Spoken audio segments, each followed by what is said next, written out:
learn from each other, to ask questions, explore new issues, co-think in ways in which we can truly rejuvenate our planet. After all, we are living in an interconnected world. Our economies are interconnected, our health systems, changes in the climate, changes in our food systems, as well as the well-being of humankind. It's all interconnected. And all the more, nations, societies, people, industries need to challenge existing silos and cooperate with each other, talk to each other. And that's the way in which perhaps we can truly look at rejuvenating our shared planet. For that, it also requires us to look at the world as one large family. Previously, Engaging India at Almedalen has explored the question of sustainability, the question of innovation, and the question of circularity from the perspective of shunya, which is a Sanskrit term for circularity or zero, what today is known as net zero, and the Swedish term of lagom, which means balance. So neither too little of something, nor too much of something. We are taking it a little forward this year, and our theme for the year is the world is one family, which in the Sanskrit term translates roughly to Vasudeva Kutumbakam. And over the next 4 seminars, we have invited thought leaders, academia, industry, state representatives from India and Sweden to explore new ways to co-think, co-create, and co-regenerate for our shared future and our planet.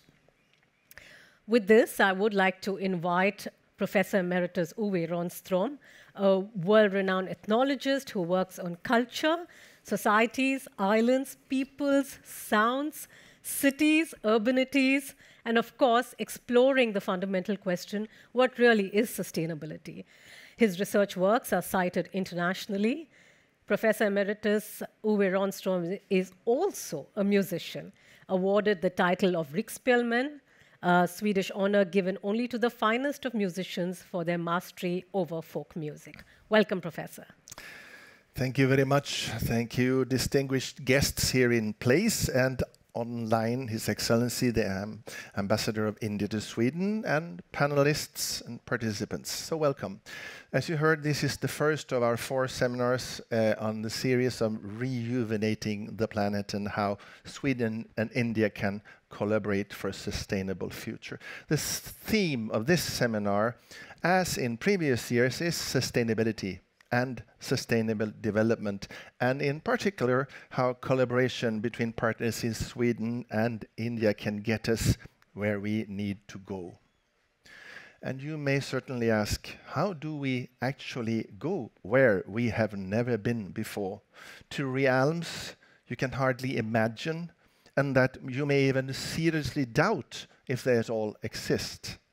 Such is the great adventure of our time. The many challenges we stand before, lumped together as sustainable development, will have to do just that. Take us where we have never been before. How to get there?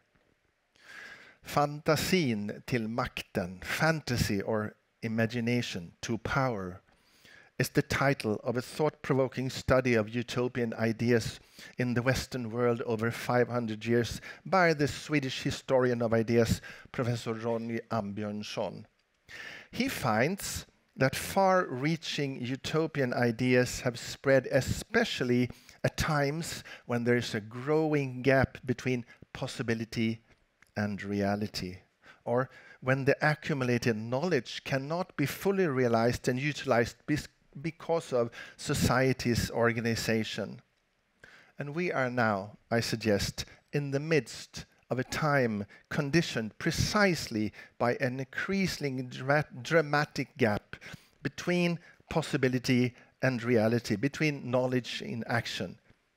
Sustainable development is caught in this predicament. We know what we have to do, but not enough seems to be actually happening. This is a time for visions, utopian ideas about a future we would like to live in. So, following Ronny Ambjörnsson, fantasy to power, imagination to to power. And in his book about the climate crisis and the post-fossil society, Staffan Lestadius, who's a professor of industrial development in Stockholm, he underscores that the climate crisis is both a reactive struggle to reduce the climate crisis, but also a proactive struggle for a post-fossil society. And, he continues, there is an educational dilemma here, because the climate crisis is still not yet enough threatening to most people's everyday lives, and because it is so hard to imagine a post-fossil society that is attractive and desirable. What we would need then, he argues, are stories, visions, that can show us the complexity and diversity of a future to strive for. Visions that are plausible, reasonable, and probable.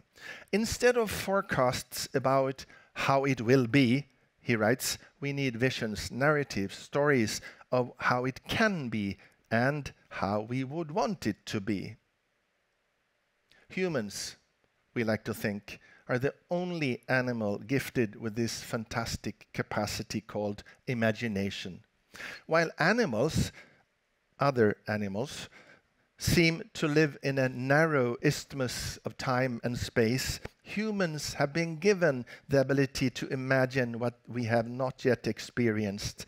It's now due time, I believe, to use this ability more systematically, and since sustainability is an abstraction, that is conditioned by its absence, that is not here, that it lacks empirical concreteness.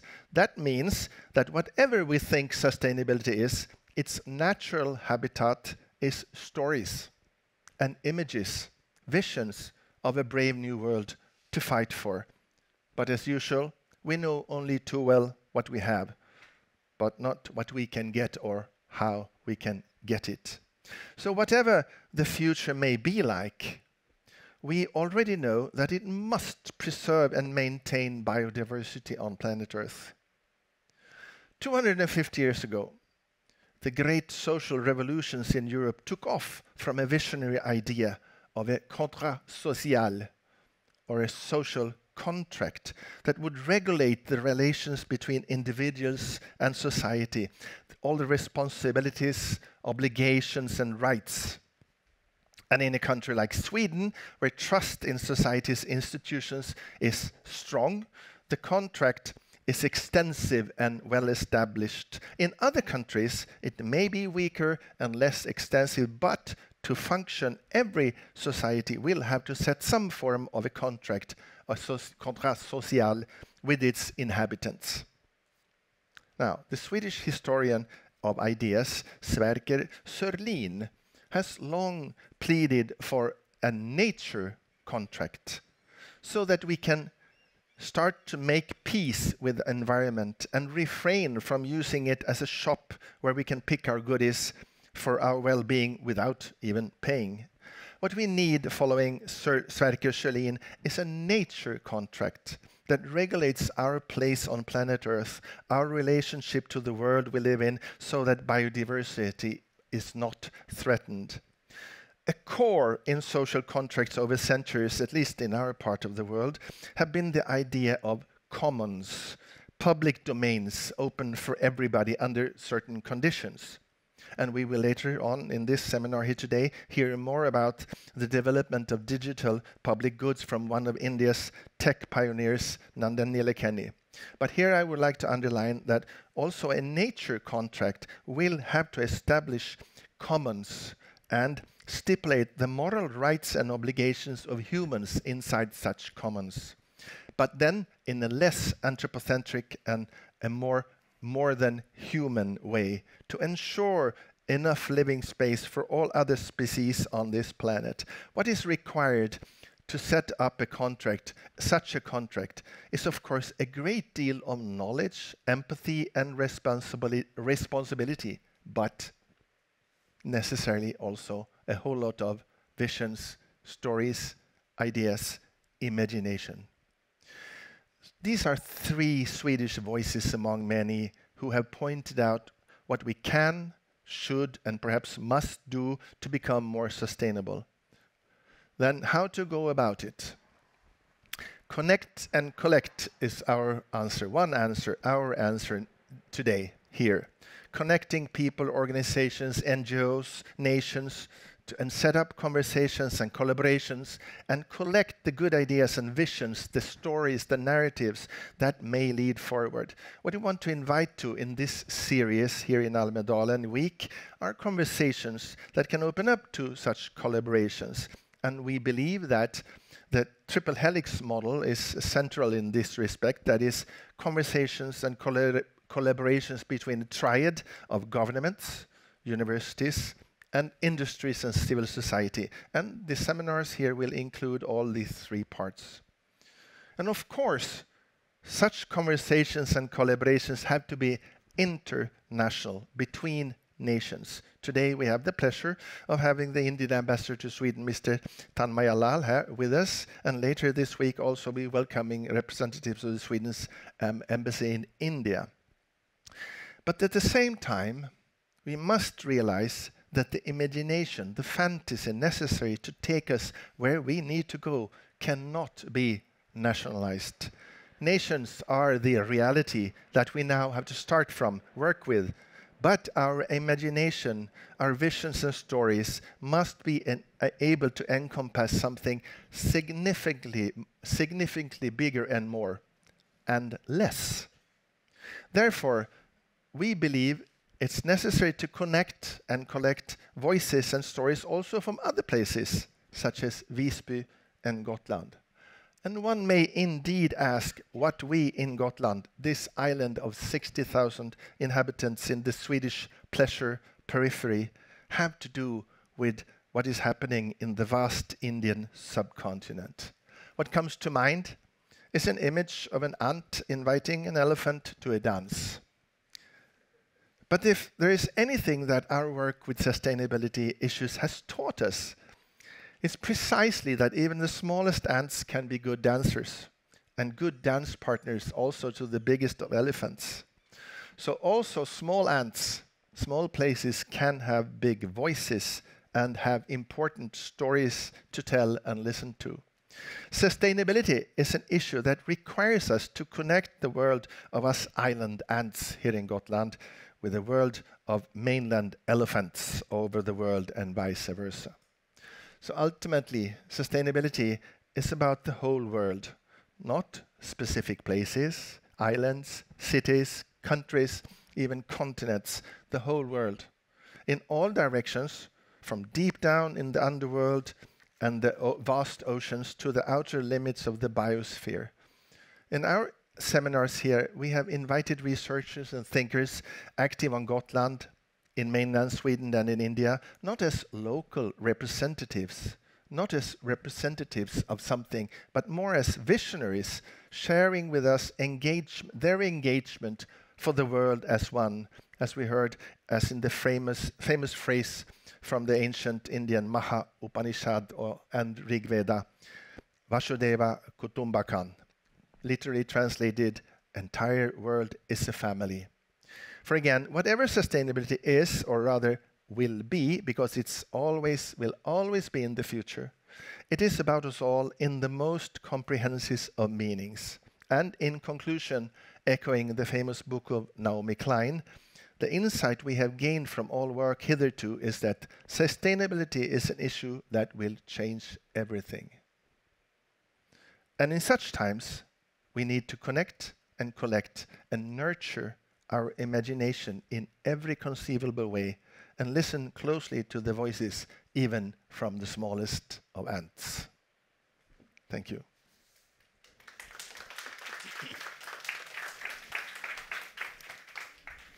Thank you, Professor Emeritus Owe Ronström. And with that, in fact, I would like to lead to a short film that we have presented on the topics that we are speaking about and what the professor touched upon.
India and Sweden share a long-standing relationship and one that is growing. So it is such an honor for us that the ambassador of India to Sweden and Latvia, His Excellency Tanmaya Lal, is here with us at Engaging India at Almedalen. Welcome, Ambassador.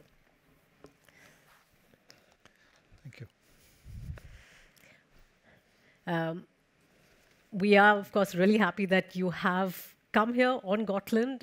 It's a very special island, and as I had mentioned, Almedalen Week takes place here. Gotland has tremendous creativity. There is a lot of work that is going on in sustainability, both at the campus here and among young startups and several different institutions. So welcome. Thank you, Rupali, for inviting me, and thank you, Uppsala University Gotland campus, for arranging this Engaging India event.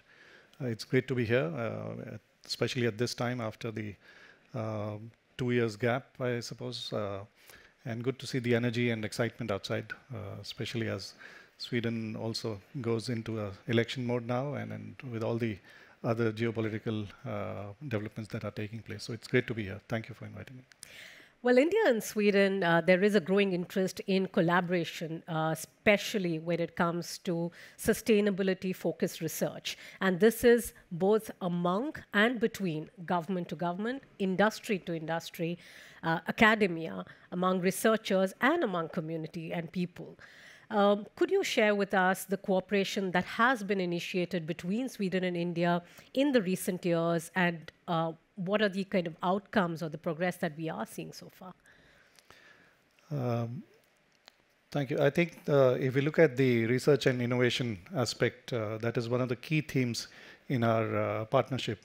There are, of course, other areas of political engagement, various other issues, but at a practical level, these are really very key themes.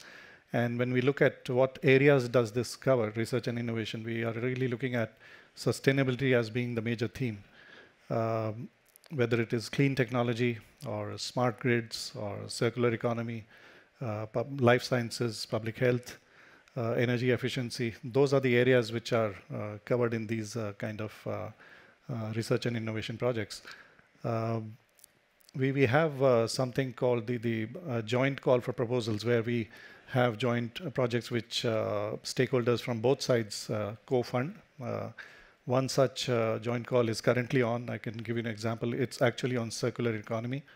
Right. There are many stakeholders from both sides involved in this, and that's quite unusual. Usually there are maybe one or two partners from each side.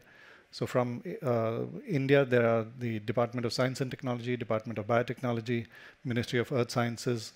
Then there is an organization called BERAC, which is really sort of helps the biotechnology innovation ecosystem. And from the Swedish side, we have Vinnova, our colleague is here. Then we have the Swedish Energy Agency, the Research Council, also the Formas and Fortis, which are really looking at the life sciences and also sustainability systems. So all these agencies are very keenly involved in this. These are, in a way, from government to government level primarily, but then there are many other avenues of ongoing partnerships. Many of the major Swedish businesses, they have their research centers in India, from automotive to mining and other spheres. We also have many of the Indian large companies who are working here and providing sustainability solutions to Swedish companies. Many of the Indian digital companies are here. So there's a very extensive collaboration going on in a number of fields. Right, and a global transition to net zero to really achieve or limit climate change, it requires us to think at a planetary scale. It cannot be in silos. This also requires the inputs from the governments, the industries, academia, researchers, and us as people as well, to be conscious of our per capita footprint.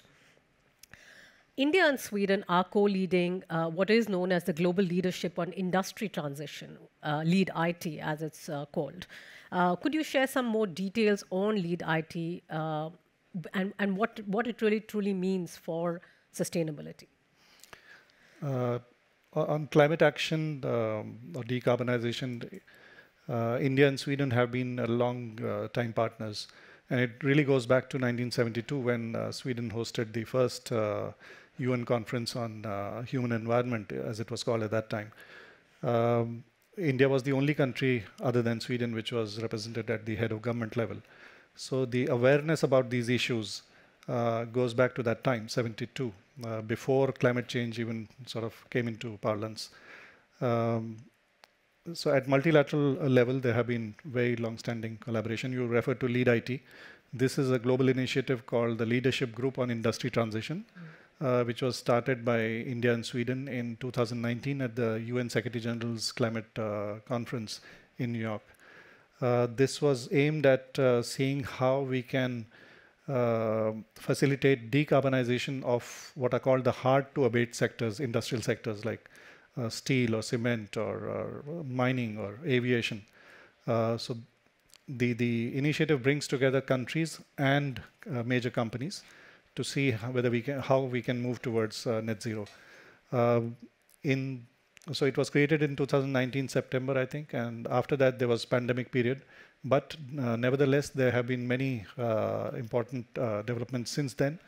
The group has grown to have a membership of 37 now. Okay. The United States had joined last year. Japan and South Africa have joined this year. UK, France, Germany, Denmark, Finland, all are members, Austria. In terms of companies, if you look at Indian companies, the Dalmia Cement, which is a major cement company, then Mahindra Group, SpiceJet, they are members of this.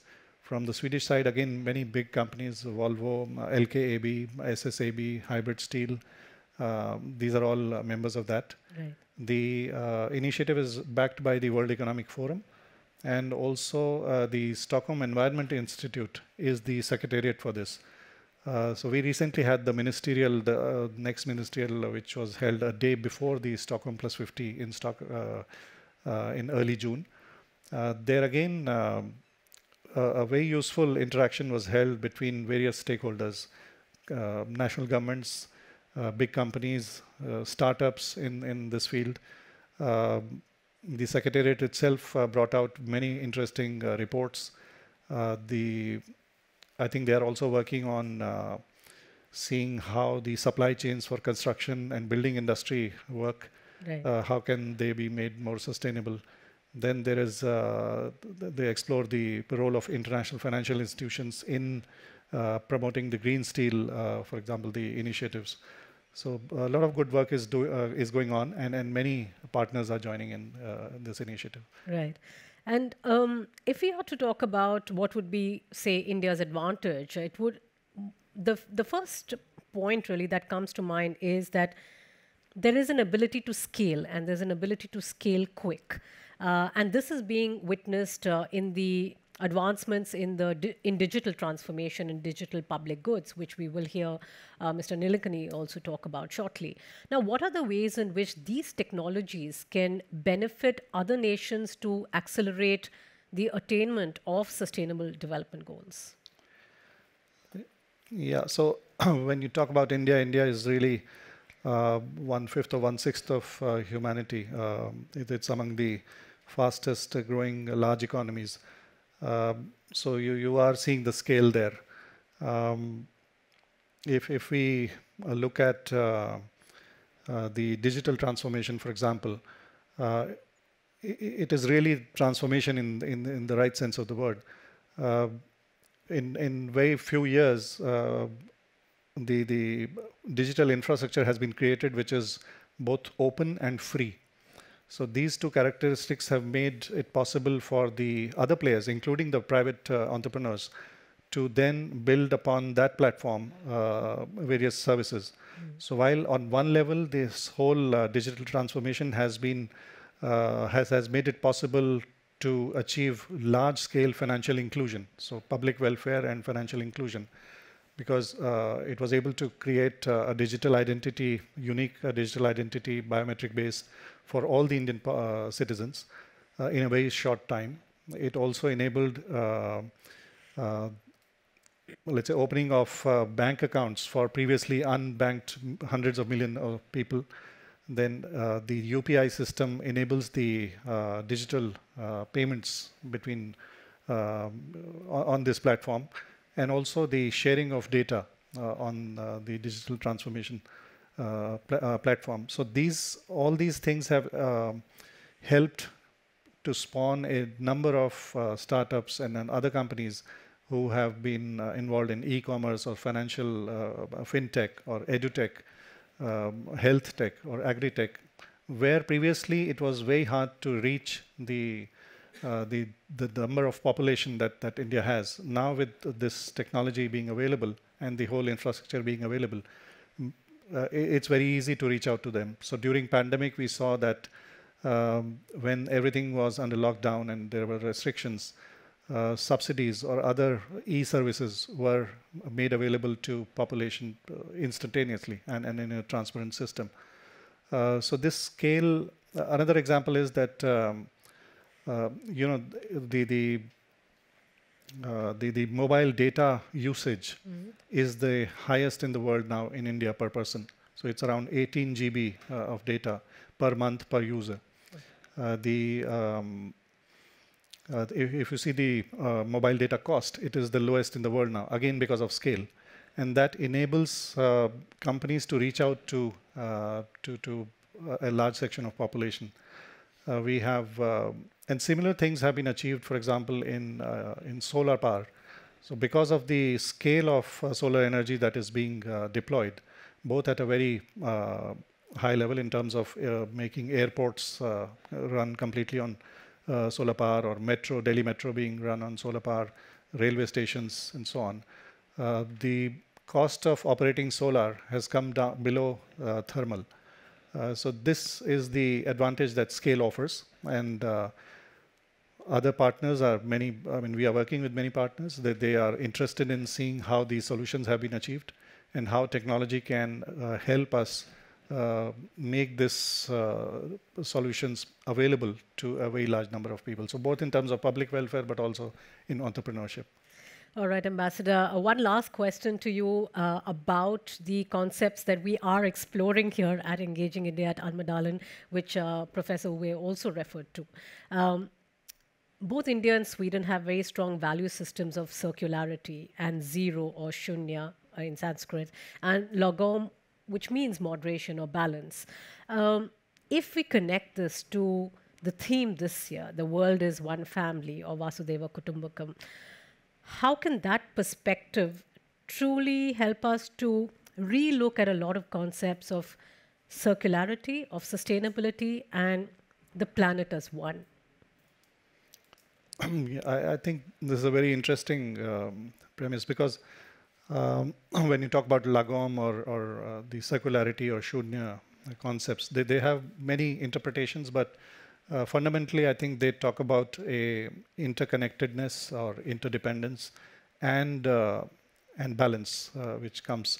So whether you talk about the concept of Mother Earth, which is there in many traditions, including in India, then you had the Gaia hypothesis in 70s, which really sort of talked about the feedback systems and feedback loops for the Earth as a planet.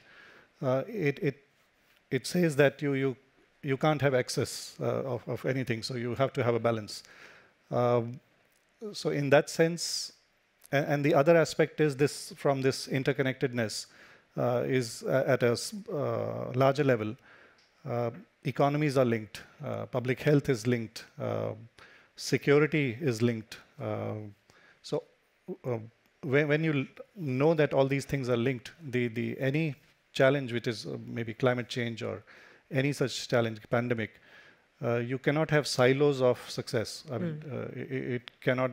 The solution has to be total, and there has to be only a global solution, which means that all stakeholders have to collaborate. Otherwise, the system will fail or the solution will fail.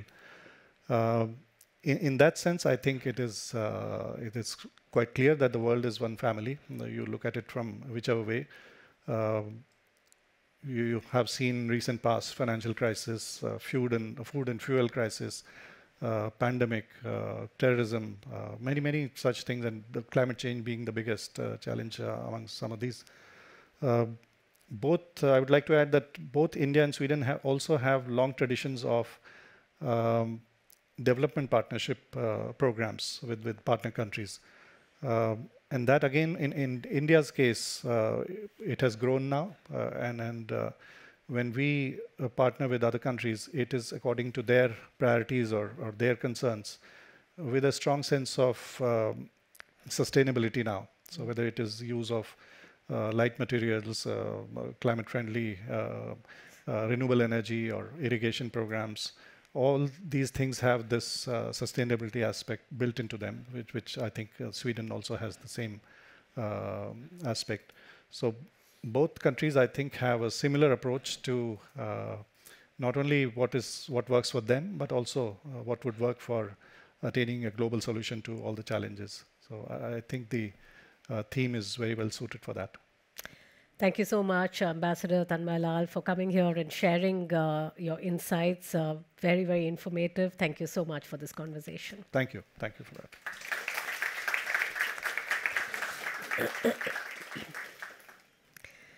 So we were talking about scale. How do we build for 1 billion people? And how do we ensure that new technologies make lives easier for a very diverse group of people? How do we innovate at what is known as population scale today? Well, there are large and complex questions, and there are no easy answers to these. However, there are, of course, thought leaders among you all, as well as in India and elsewhere, who are probing these questions and trying to resolve these fundamental challenges. Nandan Nilekani is one of them. He is the co-founder and chairman of Infosys Technologies, which is an $80 billion IT multinational. He's also the founding chairman of the Unique Identification Authority of India, and under him, India launched the world's biggest digital unique identity program to provide access to services and goods to 1 billion plus people. Mr. Nilekani is also a philanthropist and has created several non-profit efforts to create a learner-centric digital technology-based platforms to improve basic education for millions of children. He is from Bengaluru. That is one part of where I am from as well. And Mr. Nilekani graduated from the Indian Institute of Technology, Bombay, and has also been named as Asia's businessman by Fortune magazine. He's among the 100 most influential people by Time magazine. And he's also had the honor of the second highest civilian honor that is bestowed in India, the Padma Bhushan. I spoke to Mr. Nandan Nilekani on the eve of Almedalen Week on digital public goods, what they are, and how they help citizens with better access to services. Welcome to Engaging India at Almedalen, Nandan Nilekani. And thanks a lot for joining us all the way from Bengaluru, India, right here on the island of Gotland in Sweden. My first question to you is, you've been a strong advocate of digital public goods as a lever for better access of public utilities for citizens. In India, how are digital public goods providing this access? Thank you, Rupali, and it's great to be speaking at Engaging India at Almedalen and in the presence of Ambassador Lal and all the other distinguished participants. Digital public goods, in my view, is a very important strategic initiative for nations to provide equitable societies as well as economic growth for all its citizens. And India, it's been a journey I've been involved with for the last 13 years when I first joined the government of India to become the chairman of the Unique Identification Authority of India to build the Aadhaar platform, which has given digital identity to 1.3 billion people. Subsequently, India has built a range of digital public goods, including Aadhaar and UPI.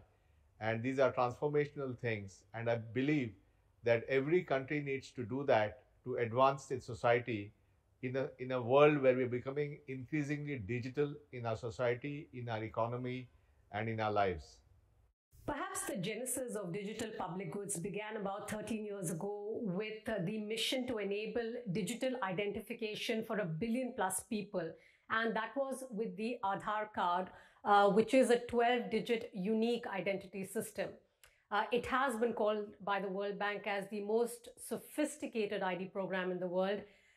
In Sweden, and for our audience here as a reference, it is similar to the 10-digit ED code that we use here. As its architect, could you please share how the unique digital ID, the Aadhaar card, has laid the foundation for digital public goods to be stacked upon it?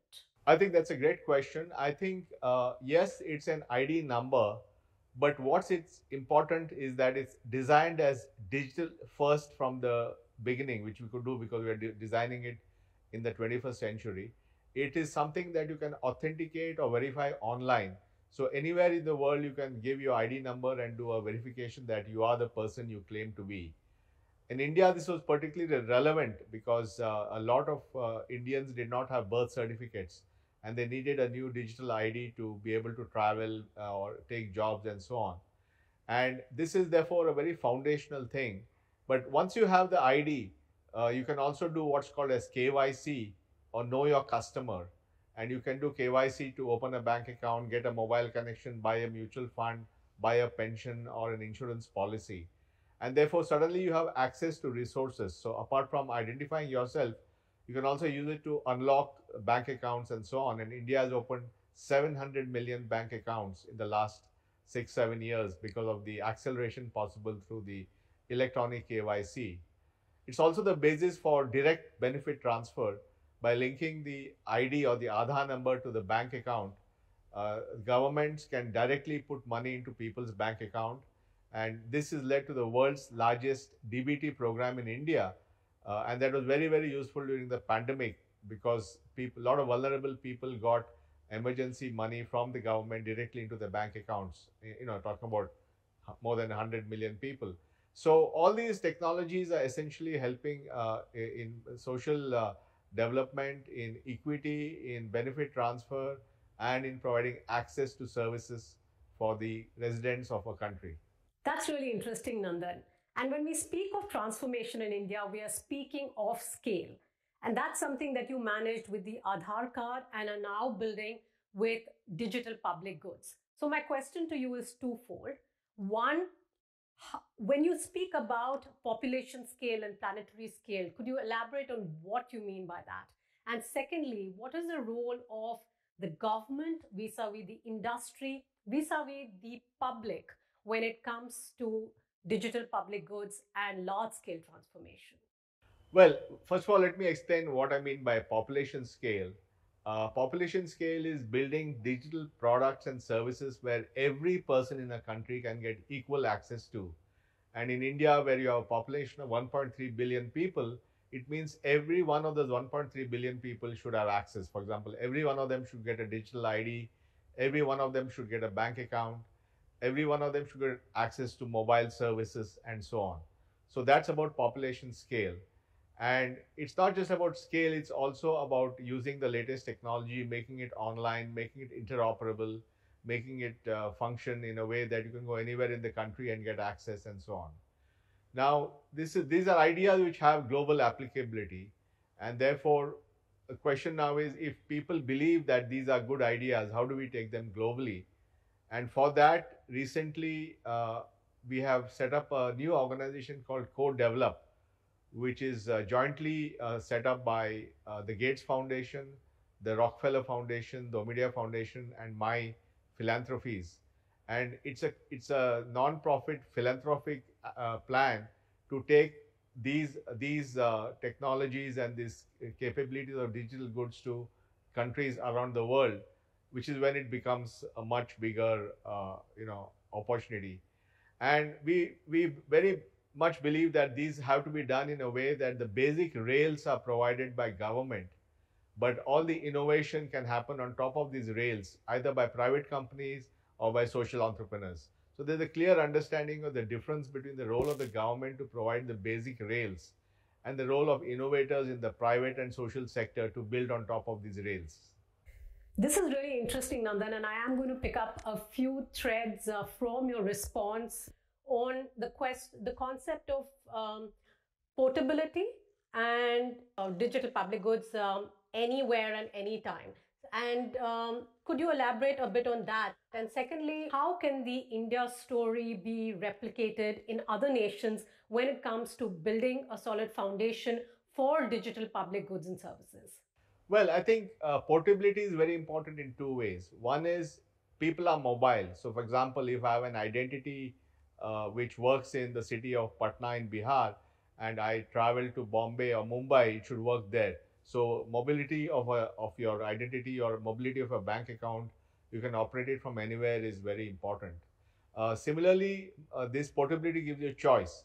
For example, when somebody receives money into the bank account, they can go to any BC in the country to withdraw money using their Aadhaar number, and that puts both convenience and bargaining power in the hands of the recipient.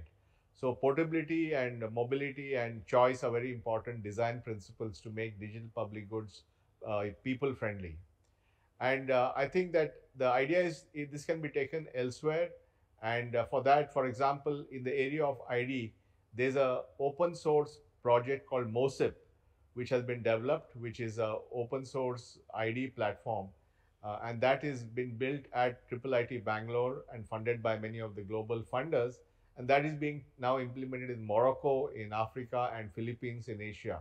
So we are seeing across the world, more than 50 countries want to implement some kind of digital public goods, which is why we set up the co-develop platform. And I think there's going to be a huge demand for that. Another big area is a government-to-person payment platform like we have the DBT, which many countries want. Then India has built a phenomenal payment platform called UPI, which does 6 billion transactions a month for any bank account in real time from the mobile phone. That is of interest to other countries. So there are many, many other things happening, data empowerment. So I think there are many public goods that are being developed which have global applicability. Right, and then let's do a little bit of future casting. If we are to look at the next 10 years, how do you see digital public goods and innovation happening in digital public goods, and how is it going to help us at a planetary scale? Or is that too short a time? Maybe I should say the next 25 No, years. I think let's take the next decade because the 2030 is the date for the Sustainable Development Goals. And therefore, we have the world has very ambitious goals on a large variety of issues on SDG. And therefore, I personally believe, and so do many others, that to achieve these ambitious goals, especially after having lost a couple of years because of the pandemic, we need to have a digital platform for doing all these things. And therefore, I believe there's a direct correlation between the SDGs and digital public goods. And I think we should take a 10-year view and align the rollout of digital public goods with SDG goals. So there's a clear purpose for what we do. Right. And my last question to you is, you're the author of 2 books, Imagining India and Rebooting India, Realizing a Billion Dreams. And these books offer a visionary or a zooming out perspective of India. However, your latest book, The Art of Bitfulness, Keeping Calm in a Digital World, really zooms in on the individual. Could you share with us the reason behind this book and what does it contain? No, that's a great question, Rupali. The first 2 books were, as you rightly said, big picture policy books. But as we embarked on this third book, and my co-author is Tanuj Bhojwani, we felt that we should talk about the global policy issues, but we should also talk in context of what it means for the individual and how the individual can deal with it. So actually the book is 3 parts. One is how did we reach this point in our digital public goods that has led to the attention economy and how we are spending inordinate amount of time on our digital devices, be it phones or computers. What can the individual do to deal with this and cope with this and get on top of their digital environment? But the third part of the book is actually policy related. It's about how do we design national and international platforms to make sure that they're more competitive and less of have the friction that we have today. So there is a lot of policy in the third book also, but it's both what is good for what the individual can do, as well as what can societies do. Indeed, and I'm really looking forward to reading the book and perhaps even requesting you for a signed copy when I'm back in India. But thank you so much, Nandan Nilekani. Thanks for sharing your learnings and your insights. Swami has often spoken to me about the engaging discussions that he has had with you over the years. And for me, this has been a truly enriching experience as well. So thank you. Thank you, Rupali, and all the best for this fascinating event.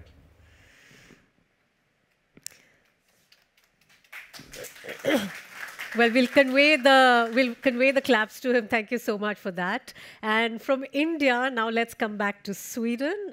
Research and innovation are two pillars of Sweden and India partnerships. And we are delighted to have with us today Dr. Fredrik Högstedt. Dr. Högstedt is director at Vinnova, that is Sweden's innovation agency, where he is responsible for international collaboration. He has held multiple roles in societal sectors and has been the vice president of innovation at Chalmers University of Technology, where he led the establishment of Chalmers Ventures, which is a globally top-ranked business incubator. He's also been a CEO and president of the Research Technology Organization and deputy CEO of a privately held company. He's also a previous member of the board of directors of the European Innovation Council, the EIC, in the European Commission. And we are so glad that you are joining us this afternoon at Engaging India at Almedalen. My first question to you, Dr. Högstedt, is that over the recent decades, there's been a tremendous focus to build Sweden's research and innovation capacity and by investing in research. Now, how did this come about?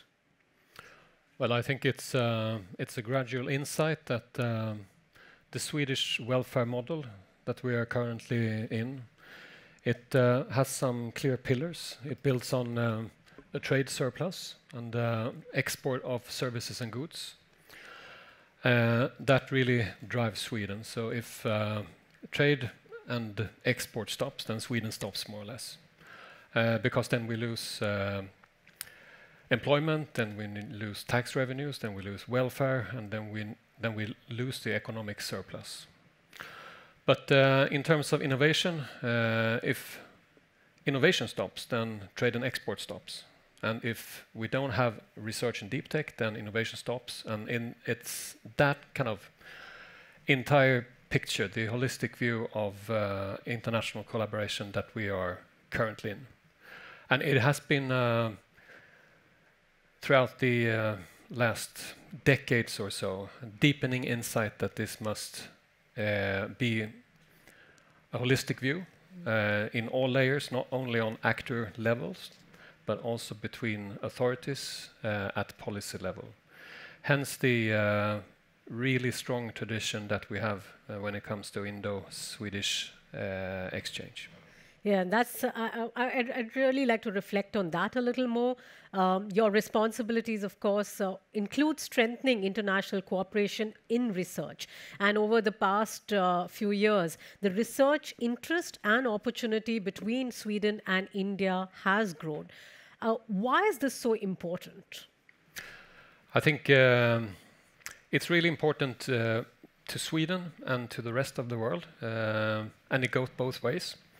I think it's a matter of quality in the Swedish transition, Swedish transformation into a societal, sustainable society. We cannot do that alone, relying only on the resources that are apparent in Sweden. We need to access international resources, and the way to do that is to engage in international collaboration. By the means of that, we can transform, we can turn Sweden into a sustainable society, but it doesn't matter very much if Sweden is the only country transforming. It will not be inhabitable even if Sweden succeeds. So we need to engage in international collaboration also with other purposes. And in terms of India, it's a very long tradition. His Excellency Tanmaya Lal just learned me that already back in 1860s, we had Swedish engineers in iron and ore. They were the first engineers, at least known to me, that helped contribute to Indian society. And it's a good thing because throughout that exchange, we will have stronger and broader exchanges stemming from that. So it's a long tradition, and what we are now focusing on at Vinnova, Swedish Innovation Agency, is 5 societal challenges: sustainable industry, food systems, mobility, precision health, and built environments. And they are kind of the keys to other countries, because other countries focus on similar challenges. And showing the common denominator along these terms, societal challenges, I think it's really important when it comes to several things. When it comes to the global family concept, what unites us, it's these challenges. And when it comes to lead IT, for instance, the unifying layer of that can also be linked to these societal challenges. So you cannot emphasize enough, I think, the importance to express the policies, the key technologies, the system changes, etc., in terms of societal challenges. Right.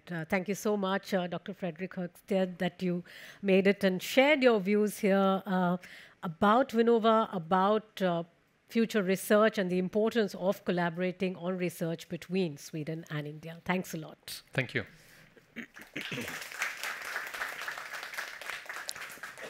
So we just have a few minutes left to wrap up, and may I call the co-organizers of Engaging India at Almedalen to wrap up this session. Swami, we'll hand over a mic to you in just a minute, but let's get Owe started first. Thank you, both of you that presented your ideas. There are many things, of course, that come up, and one is, I think, what is very important here is the idea of, or the notion that open and free commons are a prerequisite of what we're talking about as any road to sustainability will have to include large commons. And it's all the collaborations and all the collaborations and engaging talks we do need to lead to, this is what I think which was come up from what we heard from Nandan Nilekani and from you, Mr. Lal, that these commons are more than just commons. We know we have in Sweden allmänningar, which is a very nice word, and we think of them as nature reserves, something like that. But it's actually a much bigger idea, much bigger. The idea that there is something that is not to be owned, but controlled, and a resource for us, everybody. And what I've learned from you, and especially from Mr. Nilekani here, is that the connection between these open digital, in this case digital commons, and things like health and things like welfare, not only banks, accounts and so on, but roads to education and roads to civil rights, to equity. So it means that the technology here is the technology here is a resource for the more soft things that we call soft things like equity, health, and education, which sustainability actually, this is what I pick up from here, the importance of that. No, absolutely, Uwe, and I think you've summarized it very well. The one thing that I would like to pick up is that there seems to be an innate desire to go ahead and collaborate and co-develop and co-create. And if one has to go ahead and look at your example of that all man's right, right? Yes. So let's take this example of that all man's right. And all man's right comes also from a perspective of co-thinking. So it's only when you are able to go ahead and start thinking together, where you're able to bring in the diversity of perspectives into one platform, and not start from a position of strength or weakness, but go ahead and say that the world is one. We need to start thinking together in order to co-develop and co-create. I think the gap that is coming through as far as this particular session in my mind is the fact that we need to create a space for co-thinking, which by default is multidisciplinary, transdisciplinary, allows different people to come in, have their say, bring out different ideas, and then put it together. So that's where I would sort of keep it at. Yeah, and what Mr. Lal talked about is also important, that you said that a unique character of the collaborations between Sweden and India is that the number of stakeholders, the different stakeholders, the many voices that come in, that it's not a collaboration between this company and exactly the same type of company on that side. So the diversity of voices and the diversity of positions within these collaborations is truly not important, it's foundational. We need to preserve also the many types of voices to get where we must go. And to conclude, I would like to also, which came to my mind during what you were saying here, is an insight from the very first seminar we had in this series 3 years ago, maybe. It was from a colleague that said that, which comes to my mind when you speak about, and also Mr. Nilekani speak about the many things that are going on all the time. He said that, he reminded us that we don't know what sustainability is, and we do not know how to do it, how to make it. We are, just going around and thinking about what to do. But in the same time, now, today, you can become sustainable manager or something. You can plan your career. Every company, every university, every government on every level, even here in Gotland, has its own sustainability something. These people will have to develop practices, and whatever sustainability could be, it is through their practices that they are implementing ideas, and this will become sustainability, whatever you think it is. And that's why the visions of persons like Mr. Nilekani and others are so tremendously important. The imagination to think about what we would like it to be. Because whatever we would like it to be, it will become what now these people do through their practices. So more visions, more stories, more narratives, and more fantasy is needed. Well, thanks a lot, Professor Owe Ronström and Dr. Swaminathan, and a big thank you to Your Excellency and our other speakers and all the guests who are joining us in person and virtually. It has been fantastic that you have got, and we have actually engaged together very different perspectives coming from India and Sweden, but after all, the world is one family and we need to talk. Just a quick reminder that tomorrow we do have another session, which is at noon again at HE.